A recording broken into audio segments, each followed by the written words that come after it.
But Yeah. if you want to say a little bit about yourself first, that would be quite great. So because I know you are a writer and you also call yourself a shamanic explorer. I know you have written what 20 books by now. You, from what I know about you, you have a unique integrity, as so much what you write about comes really from experience.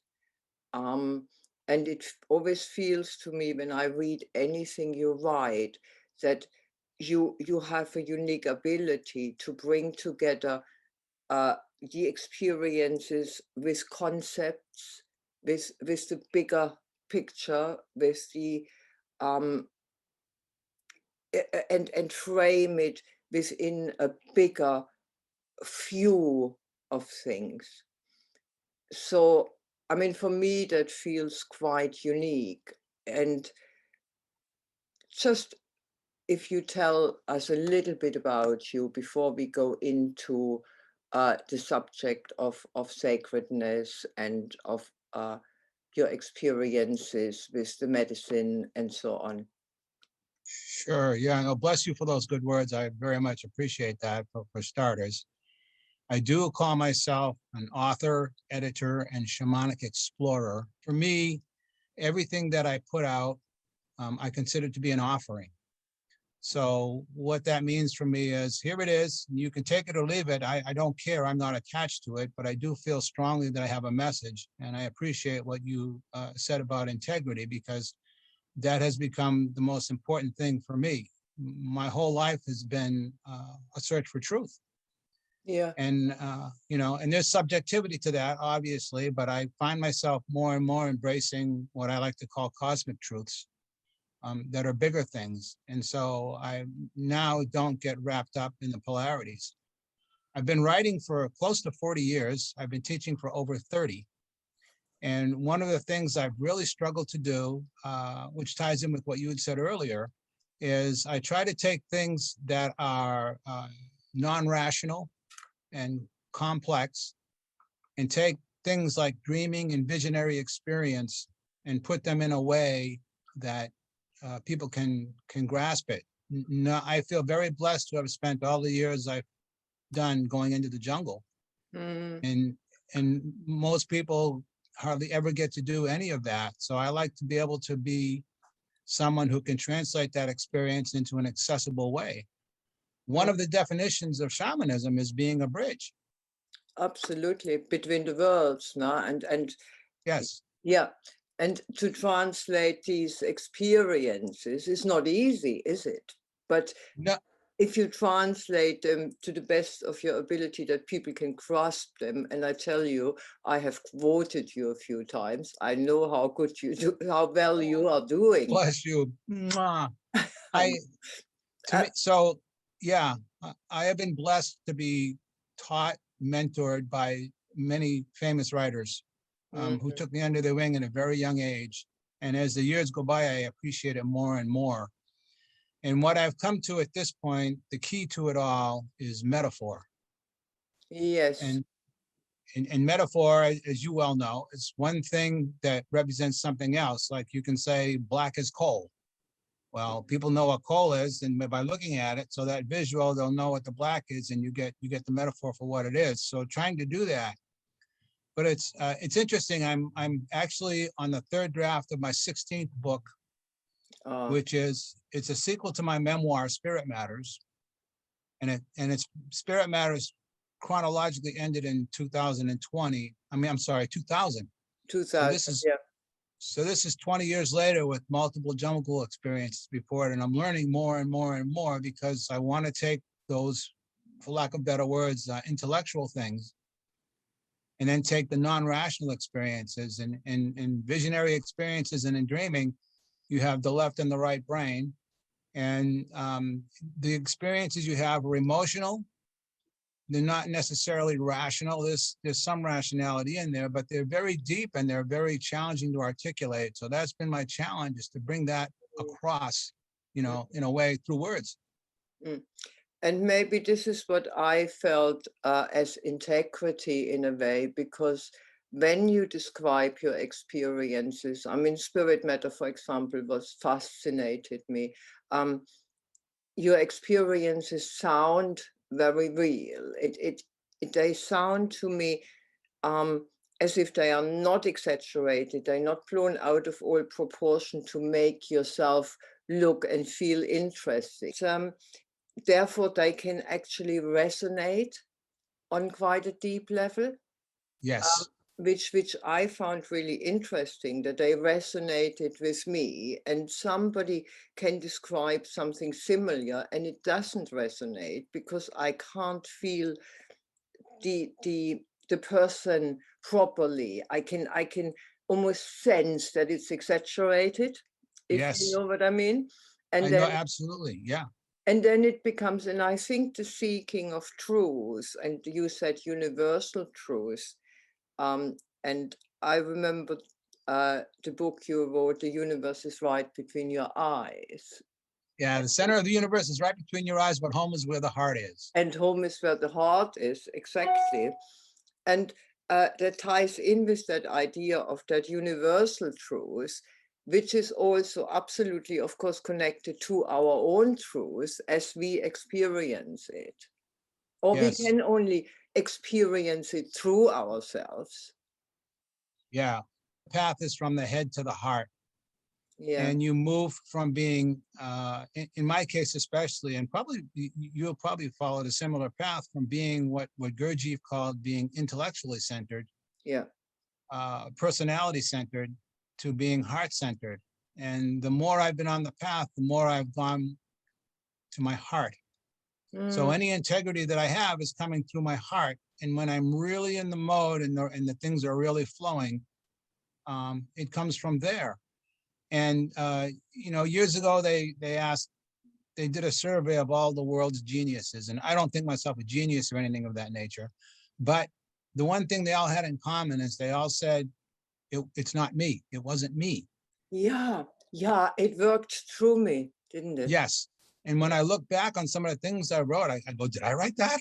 Yeah. But I wanted to come back a bit to your experiences as a visionary and dreamer, and your experiences with and without um, the plant medicine you are Yeah. taking and you have been taking for many years, because also you said you're an explorer, and I think you're also an explorer of these, shall we call it, altered states of consciousness. And in a way, to be a visionary and a dreamer, you have to be able to let yourself sink into different states, don't you? To Yeah. open up to a completely different functioning of the brain. That's correct. You have to be able to surrender Yeah. Surrender. without fully abandoning. And I am an aficionado of altered states. I've tried almost everything I could get my hands on. Some things, I'm not going to try crack cocaine. I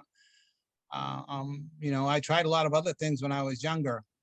But what I discovered, and it's interesting because I'm doing this editing on this part of my book right now, is that one aspect of shamanism is learning to navigate Yeah. altered states, Yeah. or rapidly changing psychological states, if you want to call it that. I mean, we all, whether people realize it or not, we're constantly shifting through altered states throughout the day. I mean, if we get up and have a cup of coffee, we're altered.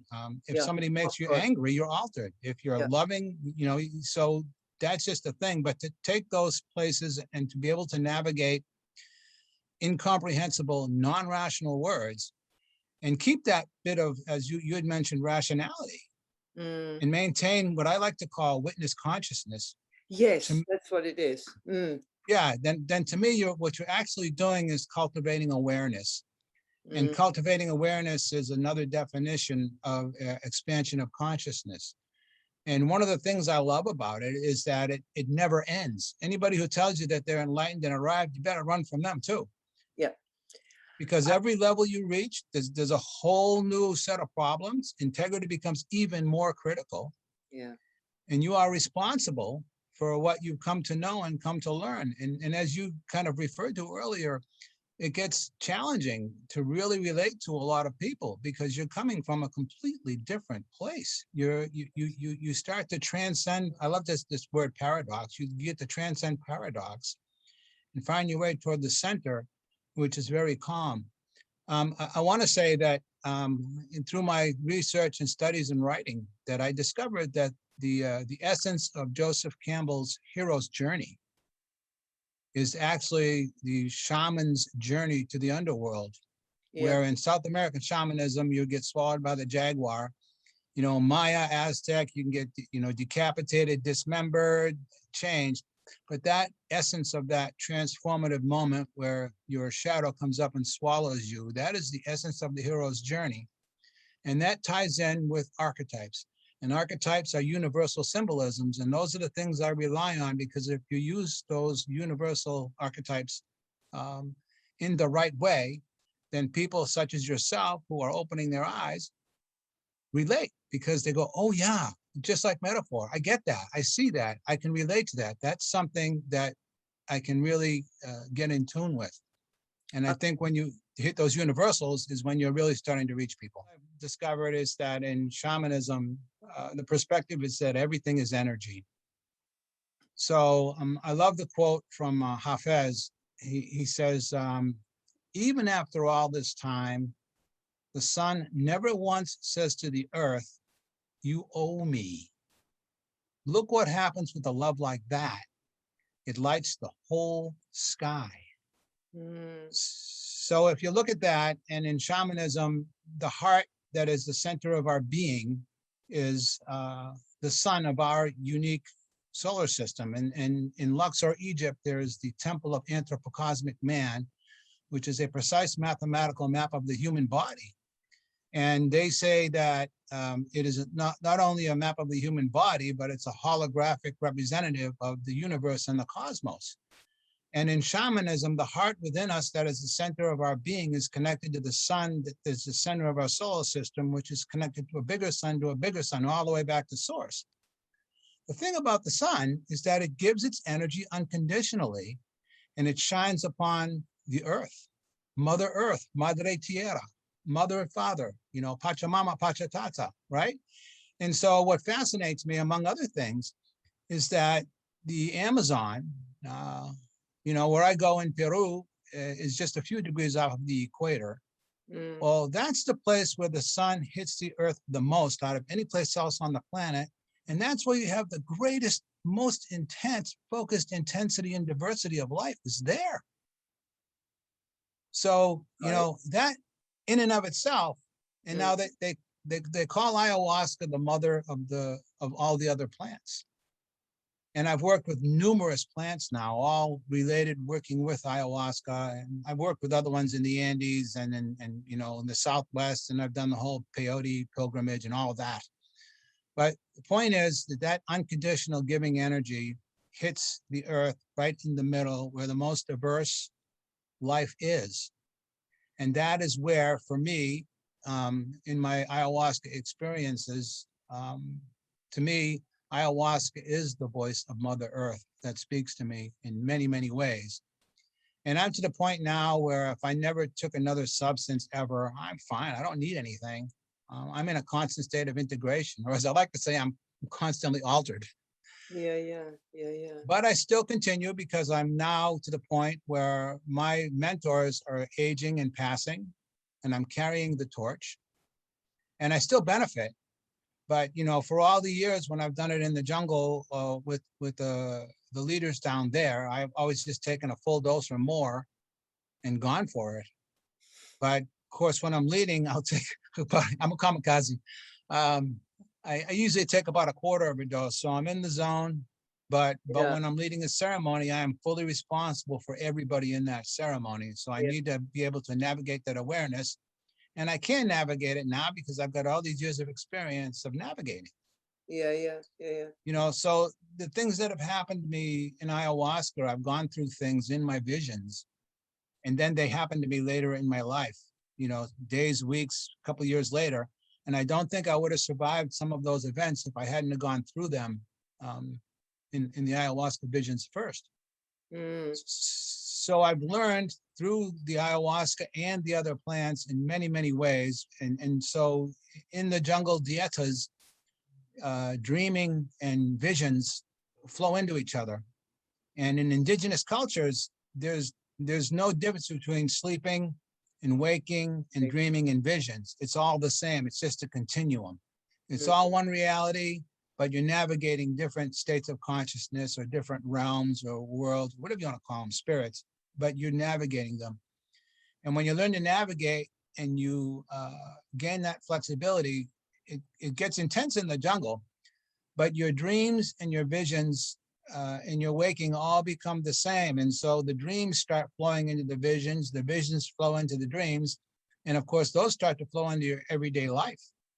And then your everyday, quote unquote, waking consciousness becomes more magical and more fluid and more navigatable. And your perception expands because you can navigate stressful situations. There's a freedom in that comes from that, and it is a hard-won freedom. So the joy, in fact, the picture behind me is my tombo. I've been in other places, but that's where I've spent most of my 10 years. It used to have a thatched roof. I don't like the tin roof, but that's the way it is. But in all those years, I've really, really become aware of how everything is connected. And now everything, whether a plant or an animal or an insect or whatever, are all just different types of consciousness. And no matter what happens in the external world or the internal world, where it comes through us, how we interpret it and what we make of it constitutes reality as we all know it. And it's a little bit different for everyone. But I believe, you and I, in many ways, are kindred spirits. We've taken different paths, but all paths lead to Rome. And now you and I and others like us, people who are listening to this or watching this, start to recognize that we're all tuning in to the same vibe, the same, I like to think of it as a cosmic wave. To come back to what you said, which interests me in this connection with the sacredness of life, of land, of nature, of everything, basically. About what you said, that you learned that everything is connected. And I feel from what I have experienced, also not just with plant medicine, generally speaking, once we begin to really experience that everything is connected. Yes. That produces quite a shift, doesn't it, in us? Do you feel that? Yeah, so it's what I like to refer to as holographic, which I mentioned earlier. If anybody knows anything about a hologram, one of the things about a hologram is that you can take the image and cut it up into bunches of smaller pieces, and the whole image is contained within each piece. Yeah. So I see, one of the things when you and I first connected, I didn't know you at all, but I read your book on shamanism, and I was like, wow, she gets it. Wow, she totally gets it. And I like you said with me, I resonated with you. I was like, okay, she really gets it. And one of the things that I've discovered, among others, is the whole aspect of what I refer to as shamanic mirroring, which ties in with shadow work. So anything that drives you nuts in another person is your shadow. And that part of you is projecting onto that so that you won't see it. And of course, we created our shadows, and it's a defense mechanism. So they're really trying their best in their own ways to try to help us. But when you start to see that, and then, something you may have judged somebody for before, and then it becomes revealed to you, whether in an ayahuasca vision or a dream or a situation, and suddenly you go, oh my God, that's me. Yeah, yeah. And then you shift from being judgmental to being compassionate. And compassion is the gift you get for facing the darkness. Yeah. Part of, the whole experience and the sacredness of it. Ayahuasca, I know you know this, ayahuasca in shamanism is considered the dark feminine. Yeah. And the more you face the darkness and the fear, the more you get rewarded with the gift that's hidden in there. And with that gift becomes the compassion, and compassion is expansive. Yeah, So yeah. if you That's then the heart-centeredness, isn't it? absolutely, The more the gift is in the end, I think, being centered in the heart. yes, Yeah. then you're understanding and you're empathic, and in some respects, it comes down to sort of two things: fear is contraction, and love is expansion. Yeah. It is that kind of and it's not necessarily psychological. I think it is also the more you expand who you know you are, that you are part of a much bigger whole, that you are one speck in that web, then these things become also are put into perspective. Yes, You're, yes, you're you're yeah. Go ahead. mm, not, You're a drop of water in the ocean, and you're the ocean. and you're the ocean, no, and it, on the whole, you are the drop, but you're also the ocean because you are Right. everything there is. That's right. And you are within that everything. There is a drop. Yeah, and I think that is what you say. You define it as overcoming dualism in a way, isn't it? Absolutely, absolutely. Because the other thing, shamanism is called the power path. And if you think of a pendulum swinging as an example, when you get to the right-hand swing of the pendulum at the highest point, at that point where it reverses energy, it loses. There's no energy in that momentary shift from one direction to the other. When you swing toward the middle, the maximum power and energy is in the middle. And then when you go back to the other extreme, you lose energy until you get to that transition point of going back toward the middle. So the power is in the middle. And if you look at any phenomenon in nature, like a hurricane, what happens in the middle of a hurricane? Nothing. Illness, yeah. Illness.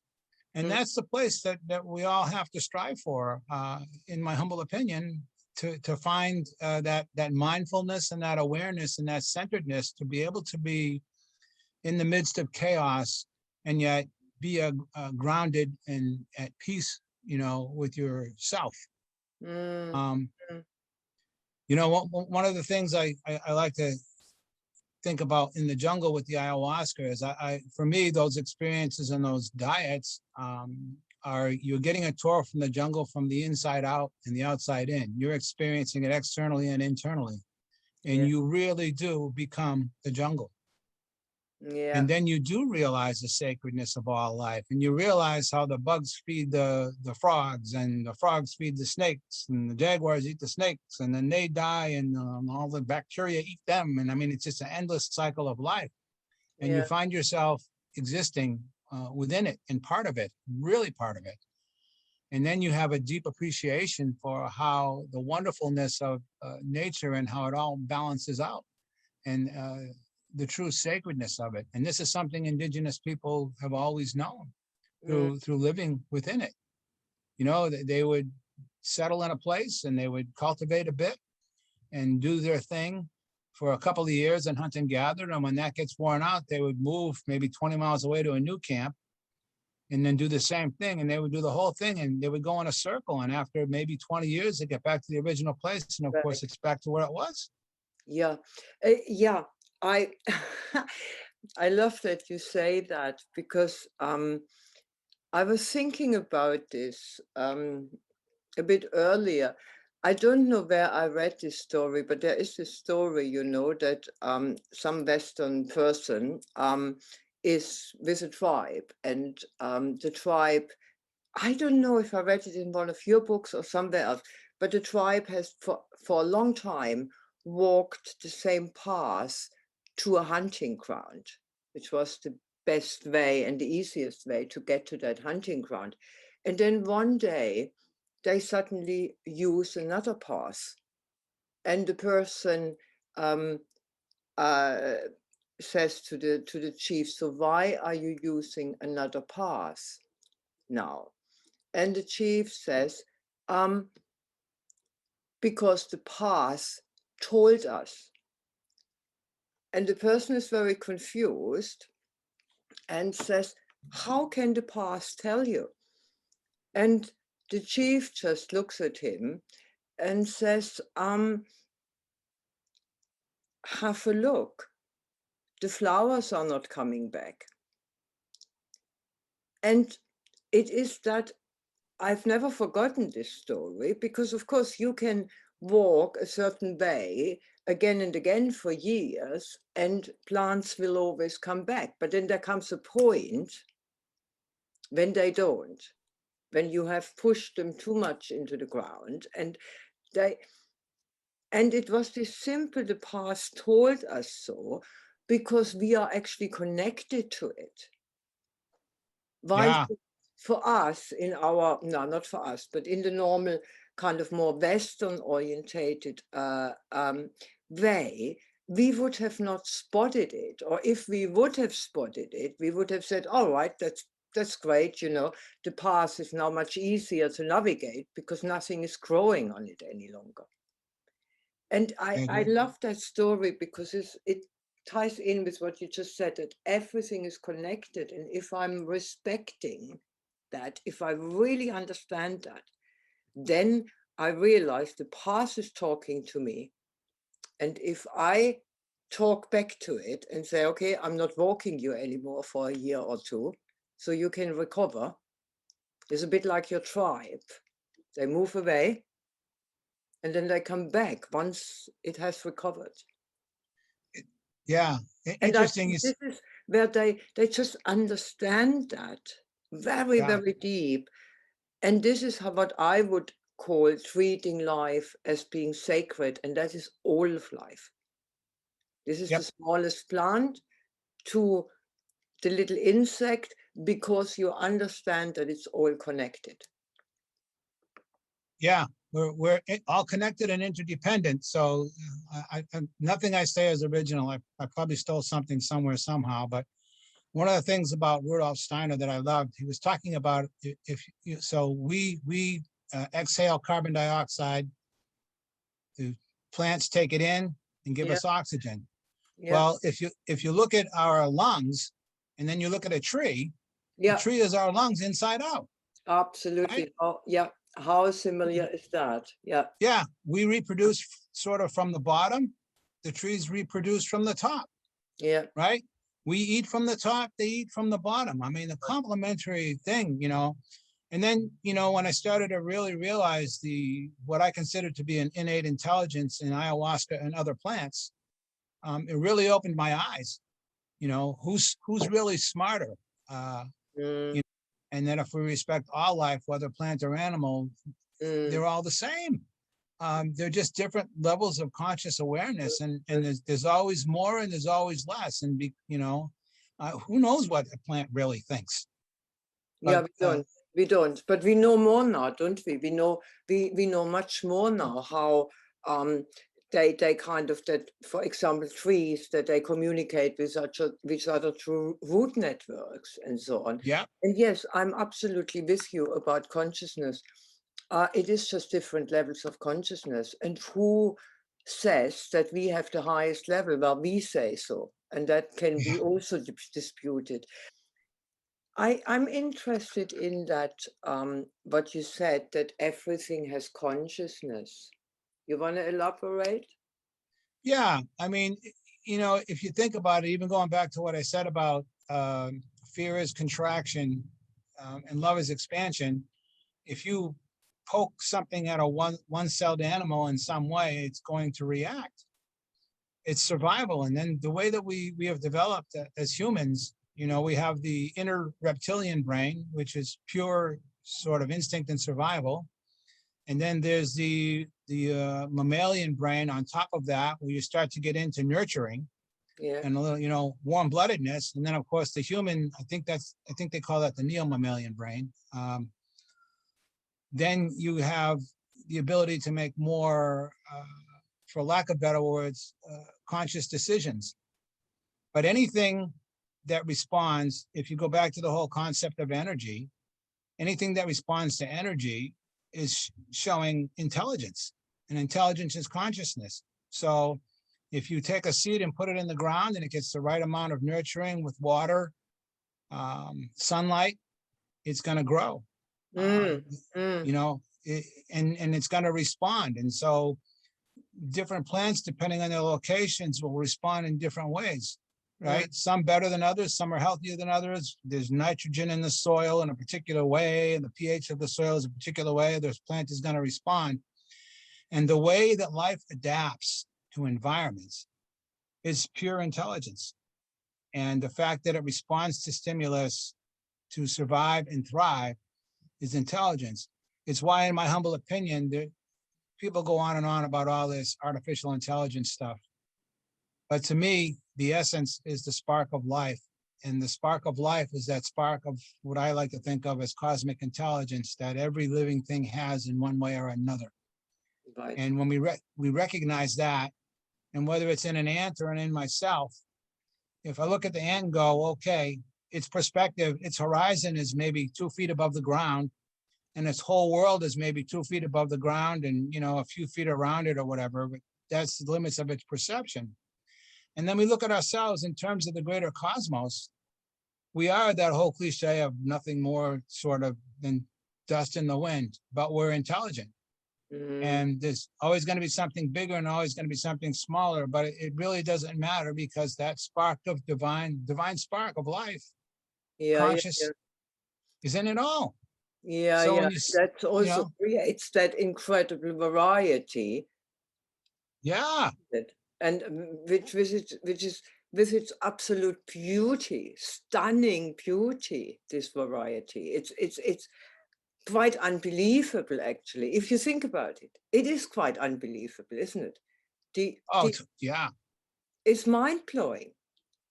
It's literally mind-blowing, especially in the jungle when you're seeing it outside of yourself, and then you're seeing whole other realms inside of yourself. Yeah. And perspectives that are prior to those experiences really unimaginable. And truly magical and truly supernatural.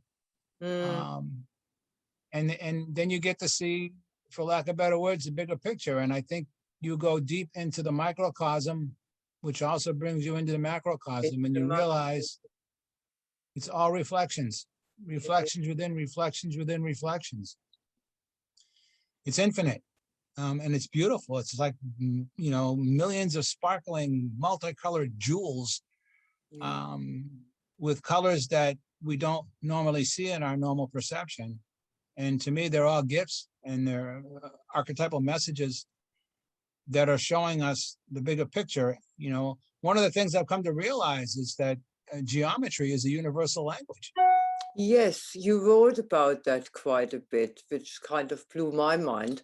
And it is interesting that many people call it, of course, a sacred geometry. Yes. And do you feel sometimes that we actually haven't got the words for it? The only words which do come to us is divine or sacred. It's just so astonishing, so mind-blowing. Yeah, I always like to tell the story. Years ago, I went into a spiritual bookstore in Los Angeles, and I walked in on a lecture, and some Indian guru kind of guy said, he started the lecture and he said, you have come here and asked me to speak of God, but I'm sorry that I cannot do that, because as soon as I open my mouth, I'm lying, because anything I say is restrictive and can't even begin to grasp the awesome expansiveness of it. It's why I always love to say that, I'm probably repeating myself here, but you never arrive. No, I agree with you fully there. And it is, I think it's one of these human, traits that we think that we are at a point where we can actually grasp what the arriving means or what enlightenment is. We cannot, because we are not there. We can still expand consciousness, and there will be more and more. And therefore, we cannot define what arriving means, because then we set a limit to something which is, as you say, infinite. And to me, one of the things about shamanism is that it's based on experiential knowledge.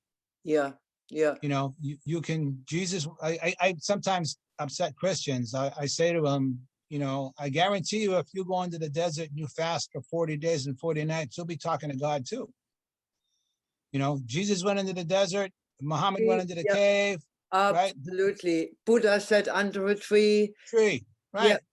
And so, you know, people will read their experiences and somebody else will write it down, and then somebody else will translate it, and somebody will translate that and redefine it. And by the time you get to scripture, you're a gazillion times removed from the actual experience. And so shamanism and shamans say, to hell with all that. You go into the desert, you have your experience. That's where it's at. It gives you that. It asks you to experience and to kind of build your knowing, and not knowledge, your knowing through experience. And I think that's really important, an important point, because only if you experience something can you really connect to it properly. Yeah, I agree. I mean, like, I could be sitting here right now having a divine revelation from the cosmos and nobody would know. You know, one of the things that drove me nuts when I was initially studying anthropology is they go, yeah, you know, these people sit around and they drink this ugly looking plant mixture, and, you know, they're pooping their pants and they're vomiting and they're screaming and yelling. It just makes them crazy, right? Yet the person in the middle of that experience, because it's entirely subjective, is having a blissful experience, or they're learning something, or they're seeing things that they've denied all their life, or whatever it happens to be. It's always subjective. One of my favorite expressions that I stole somewhere is radical subjectivity. You know, it's why I say the center of the universe is right between your eyes, but home is where the heart is, because that's the path, but it's all subjective. But, you know, isn't it interesting that when you just mentioned Jesus and the 40 days in the desert, it is really interesting that all the people we revere, in a way, we made them huge, had to go through the dark. Yeah, every one of them. Now that you have to experience the light and the dark in order to see the big picture. And okay, and that brings me to something else, because it both exists and it has to exist together. Yeah, you can't, the darker it is, the lighter the light is, and vice versa. They do have to exist, and you cannot have one without the other. If everything was all light, there would be nothing. All light is the same as all dark. If there's no contrast, there's no definition of anything. And if you think of the essence of what energy is polarity. It's, you know, it's a positive and a negative. And in the shamanism, and they're equal. Not negative isn't any different than positive. You know, like the feminine is considered negative and the masculine is considered positive. Not in any derogatory way. They're equal and each have their own gifts to bring to the party. Well, but the more they create the energy, as you said. I mean, the fullest energy you have if they both are in play. Right. And they're both heading toward the middle, where is you know, the maximum power is there in the middle. So if we talk consciousness and that everything is conscious, so how do you treat everything if everything is conscious? Well, you know, it gets back to what I said earlier. If you look at it, everything is energy. Yeah, so you go onto an energetic level. Yeah. Yeah, think about this. If you look at the table of elements, hydrogen is at the top, Mm, and the next element is helium, mm, right? Those are the highest vibration mm. that we know of in matter. And of course, as you go down to the table of elements, it gets increasingly dense. Well, guess what? The sun is hydrogen and helium. Yeah, yeah, yeah, yeah, And that's pure energy. And that's yeah. coming into existence. Without going, hopefully not too much off on a tangent here, but this has been bubbling in the back of my head during our little chat here. If you're going back to geometry for a moment, a point has no dimension. To me, a point is the first manifestation of physicality into spirit. And in terms of expanding consciousness, to me, it expands as a spiral. A spiral is based on the golden mean, which is the core and essence of sacred geometry, and everything goes off of that. Now, if you take a point and you move it, so there's an energetic movement of a point in one direction, the next thing you have is a line, which is considered the first dimension. If you were to exist within the first dimension, then all you would see is points. Yeah, right. I get that. So you move the line and you have a plane, which is the second dimension. And if you exist within a plane, all you see is lines. If you move the line again, and this is all energetic movement, by the way, from the beginning, from the point of beginning, you move the plane to a three-dimensional cube and you exist within 3 dimensions, and all you see is 2 dimensions. So that makes us 4-dimensional beings. And you have to be in the dimension above to perceive the dimension below. Yeah, yeah. So I consider that one of my models for consciousness expansion. And when you begin to get outside of quote unquote 3-dimensional thinking, you start to see things from a higher perspective. And a lot of the things, you know, for me, the chaos that we're experiencing right now, individually and collectively, is chaos that precedes rebirth. And so to go through all that chaos to come into a new place is because the old paradigms no longer work anymore.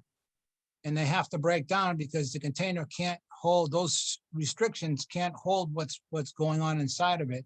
Yeah. And then you begin to get outside. And a lot of the talk, the Hopis talk about the 5th world or the 5th dimension, or, you know, all of that stuff, right?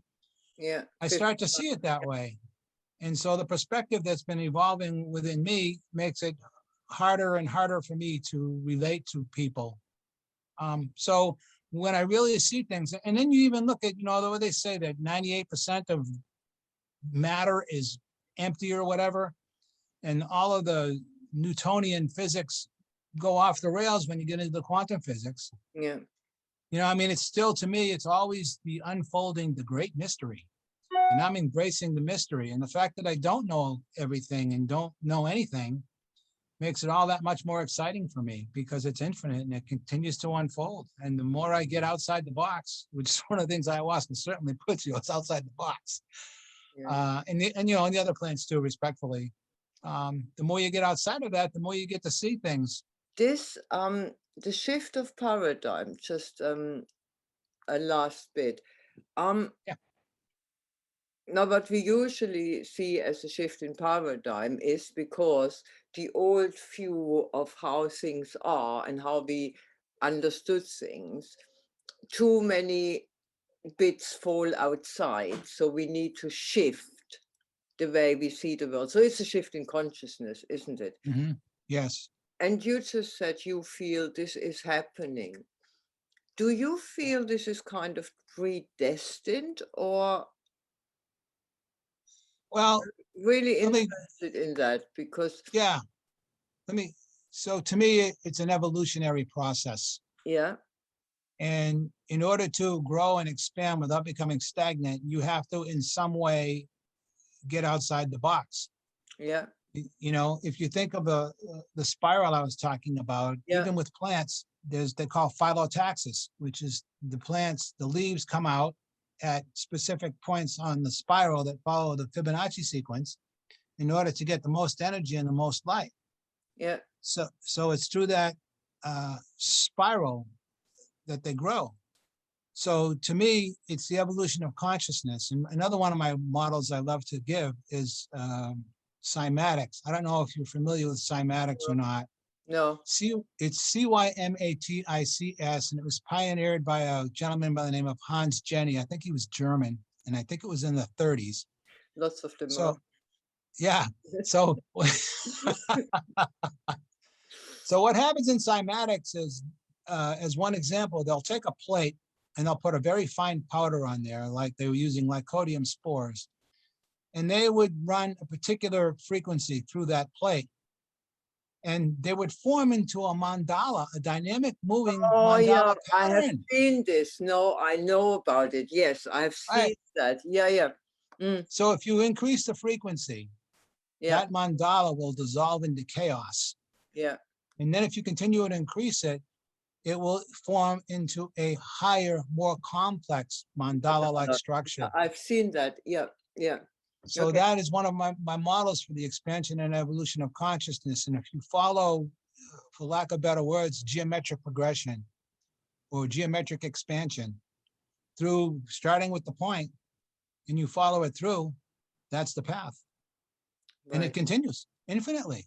And then it gets, it goes so far out, it gets in and it's holographic and it's in and out. And, you experience bilocation and other things and telepathy and other wonderful experiences, because it's proof that in time and space, in many respects, are human constructs.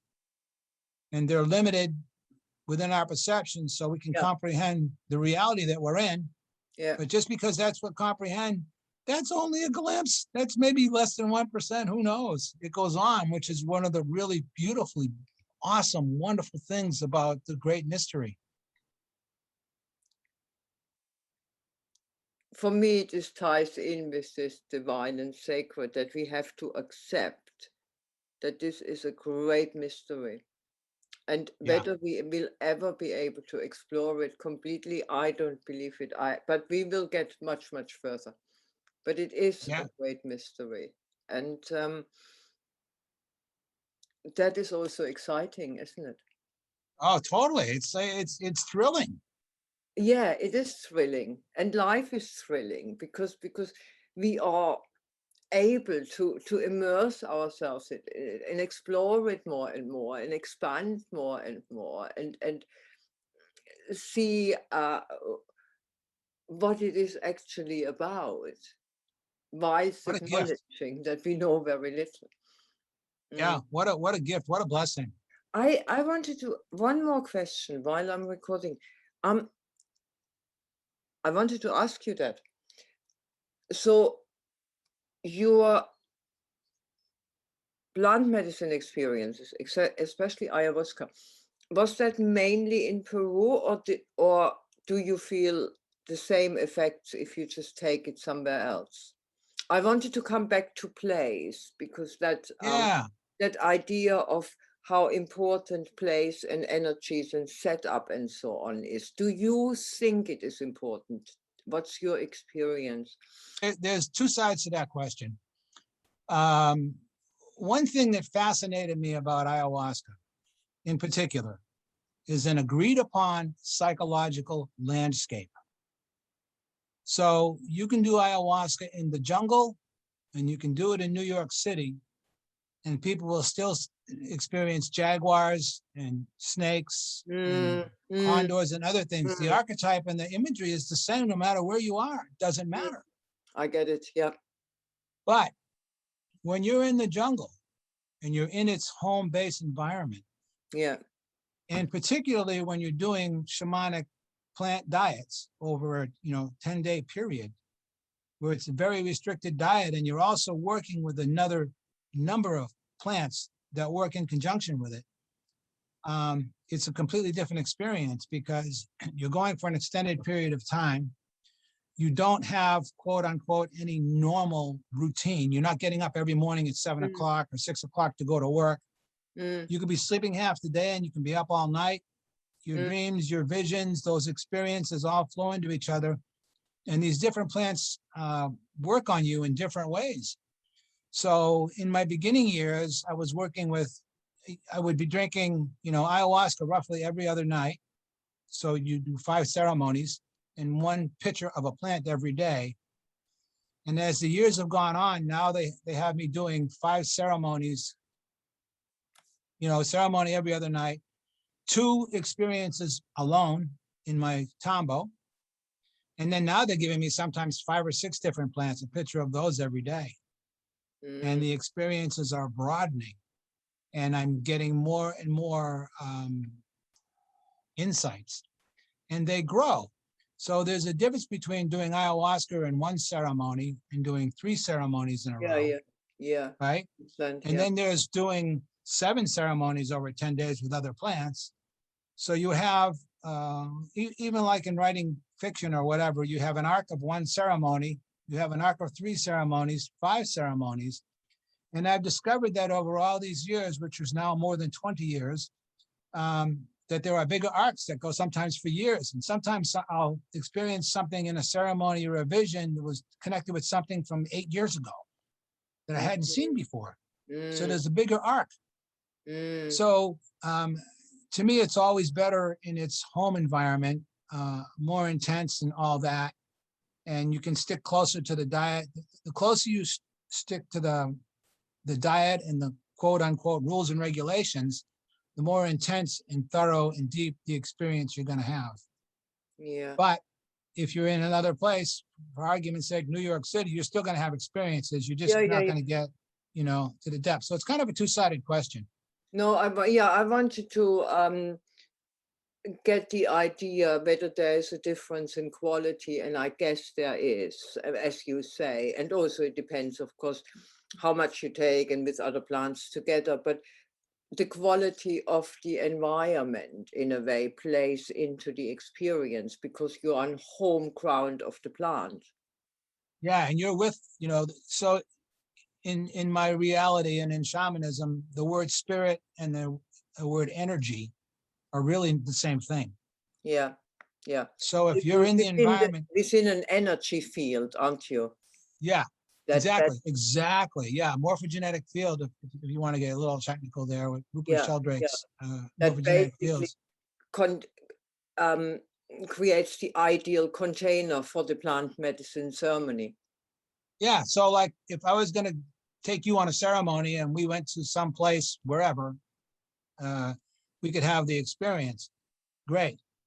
But if I had the experience with you in my home with all my accoutrements and all my things around me, energetically speaking, particularly in the jungle where it's the plants, then you are within those energy fields and you really do become part of them. I understand that. Yeah. I mean, I'm asking you that because I knew it would be like this, but I wanted to hear it from you as well. Because of course, coming back to this idea, all the way back to the sacred lands and sacred sites, the energy of place contributes to whatever it is you experience.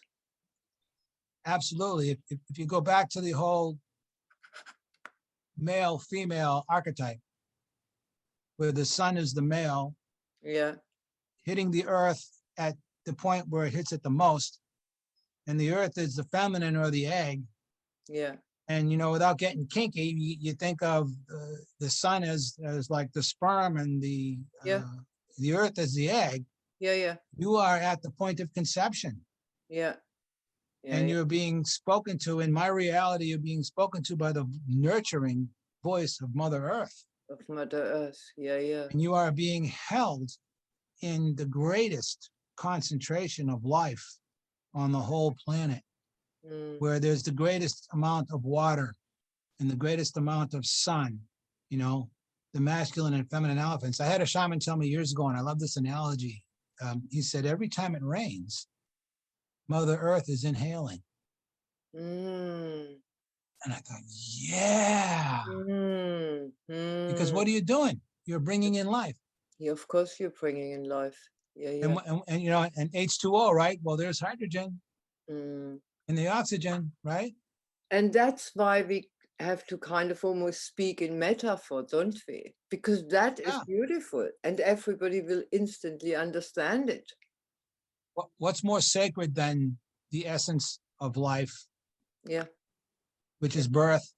And as we've touched on here and there, the fact that life in and of itself is the sacred intelligence of what is sacred. And here you are in the womb, getting fertilized and submitting yourself, to that. There's an expression called whistling through the forest. When you sing the Icaros to the plants, you're flattering them. You're the most beautiful thing, there ever was, ever, infinitely. And it nurtures them, doesn't it? There's like, oh yeah, you're paying attention to me. And this whole concept, it's like a woman, she gets all dressed up and prettied up and puts on her makeup and dresses up, and the guys are like, whoa, check her out, right? Well, you're getting attention, right? And not only with the plants and the animals, but I've had numerous experiences now with elemental spirits overall, that when they get recognized, they respond. And I gotta tell you, there's a few times they really freaked me out. And of course, I love getting freaked out. That's it's a big part of it. Because that's what it's about, isn't it, in a way? Because that expands your connection. Yeah. Of course it does. Of course it does. And you're alive. So when you do this concept of whistling in the forest, you're basically going in and you're saying, look, I'm coming into your house. I know you're here. I know you're the boss. And I know you can heal me and you can kill me. And I want you to know that I'm acknowledging you and I'm giving myself to you with the trust and the honor and the respect of the sacredness that you are. And I'm basically giving myself to you in many respects and sacrificing myself to you. One of the things I've come to the realization of personally is that my body is my temple. Even though I don't always treat it the best, I'm pretty good most of the time. But everything that I put into my mouth, I consider to be an offering to divinity. And in the jungle, they call ayahuasca the medicine. Well, medicine doesn't taste good. No. And you may get plunged into hell for a while. But that's what it takes to cure you and heal you. And when you submit to that and really surrender to it and acknowledge the fact that it represents powers and energies that are far more powerful than you are, then you get rewarded. And you get rewarded on multiple levels that it's the gift that keeps on giving. It never stops. It's that whole infinite thing again. What's more sacred than that? Yeah, right? absolutely.